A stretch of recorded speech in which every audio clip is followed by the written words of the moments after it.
Bonjour à tous et merci d'être avec nous. À la une de l'actualité internationale, une deuxième nuit de violence dans de nombreuses villes françaises après la mort de Naël, un jeune homme de 17 ans tué par un policier après un refus d'obtempérer. 150 personnes ont été interpellées cette nuit en France alors que 2000 policiers étaient mobilisés. Un nouveau sommet européen qualifié de crucial s'ouvre en ce moment à Bruxelles. Au programme, le dossier migratoire et des discussions autour de l'adhésion de l'Ukraine à l'Union. Ce ne serait qu'une question de temps, selon Emmanuel Macron. Nous serons en direct avec notre journaliste Paul Germain. Enfin, dans son livre « Le défi de Jérusalem » aux éditions Albin Michel, il raconte son voyage en Terre Sainte à la demande du pape François. Un magnifique récit qui interroge la magie des lieux et la gloire de l'incertitude. Notre invité, l'écrivain, philosophe et réalisateur Éric Emmanuel Schmitt.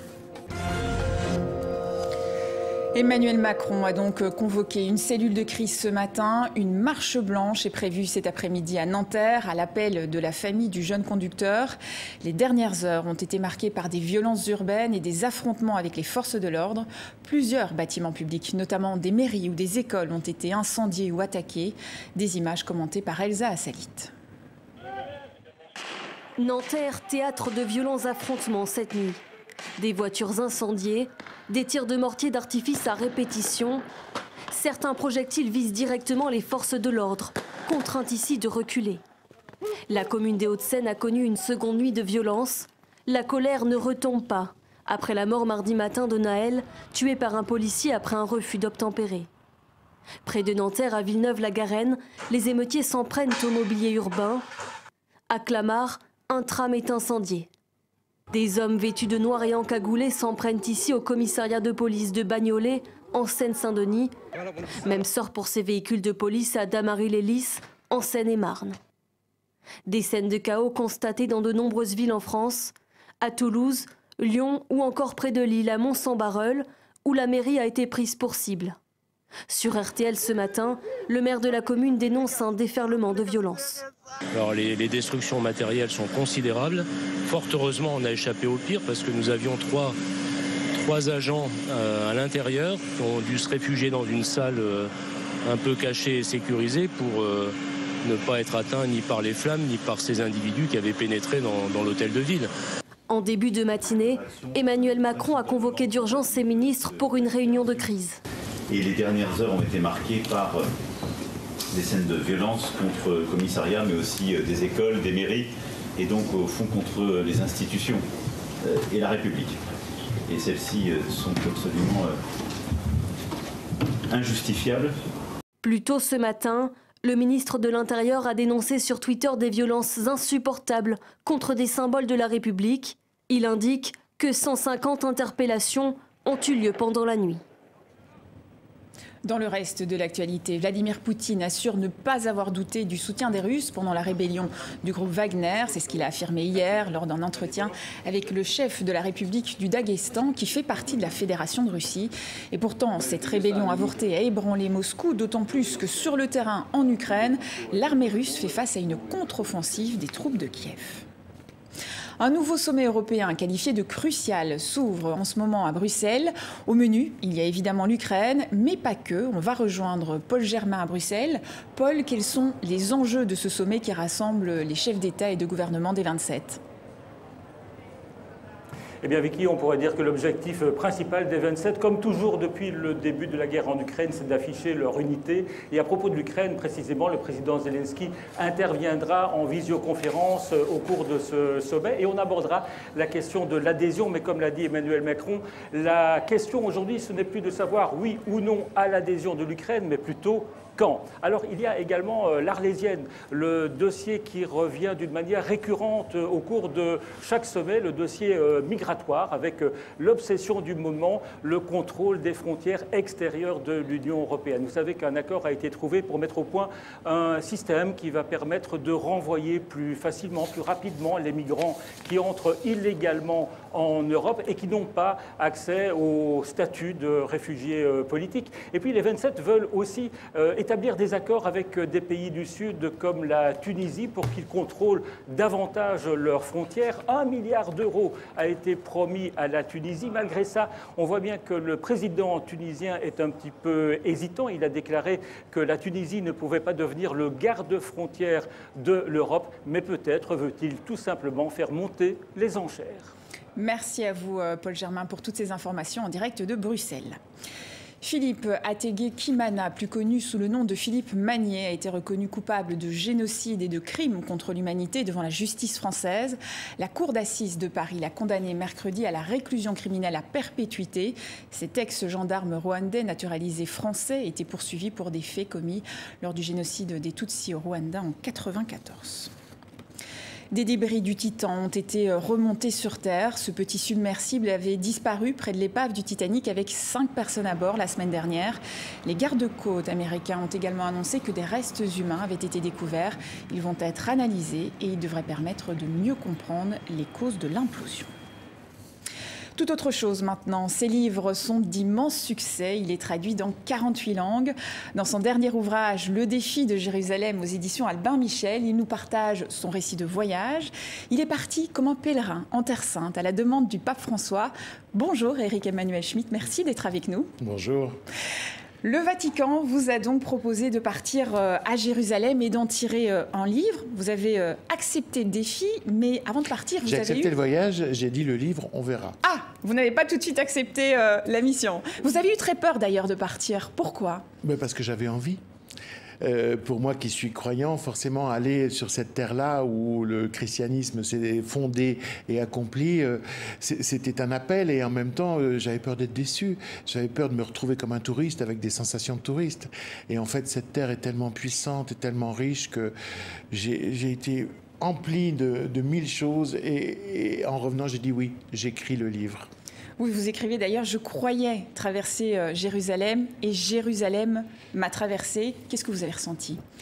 Alors, 1000 choses, c'est-à-dire que c'est une épreuve, quelque part. On va sur des lieux qui sont assez incertains, puis d'autres qui sont douteux, et on se rend compte qu'en fait, un voyage, aller sur les lieux, le lieu n'est pas la finalité, le lieu est l'occasion de penser, de réfléchir, d'être ému, de reprendre les évangiles, etc., etc.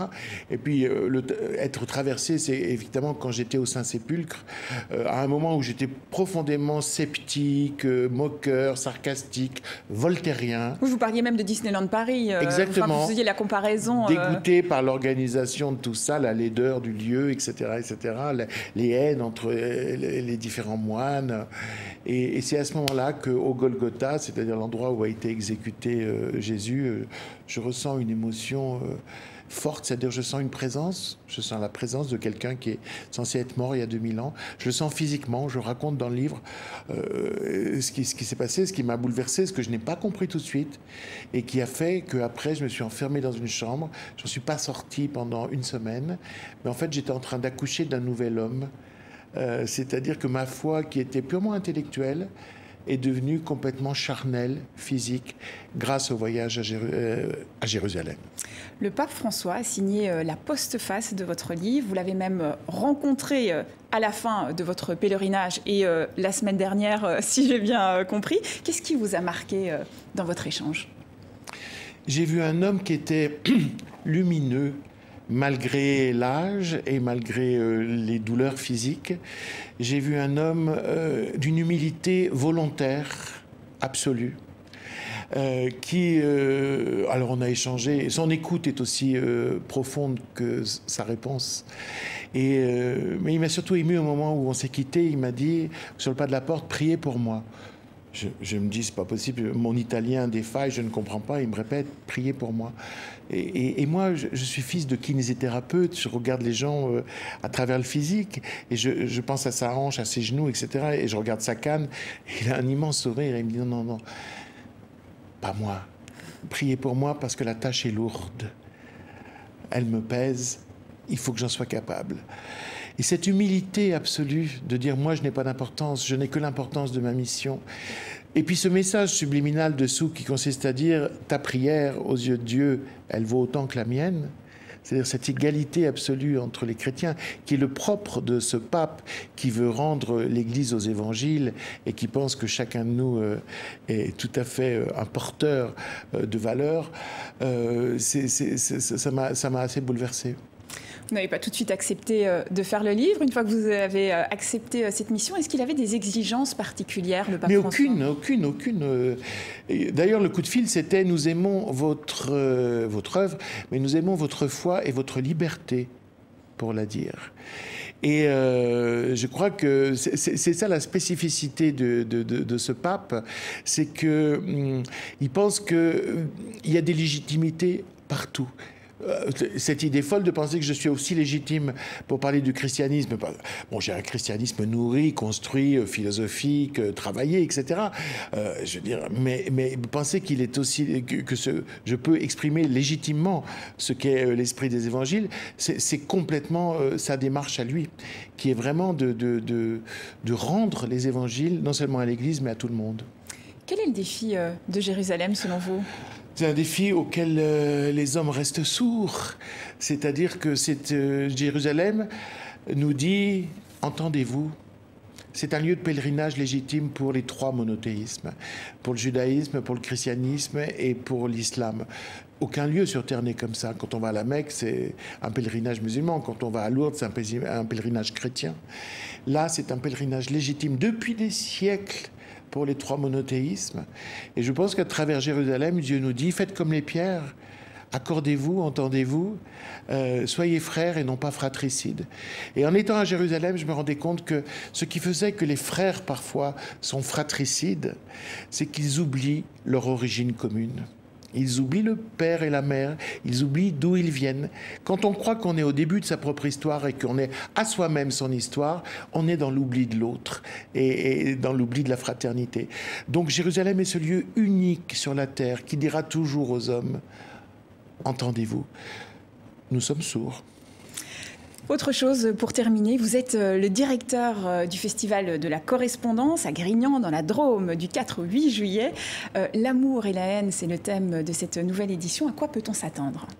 Eh bien, des grands comédiens vont venir lire des correspondances où il y a de l'amour et de la haine. Alors parfois, c'est la même correspondance, puisque les correspondances des amants, parfois, passent par toutes les couleurs.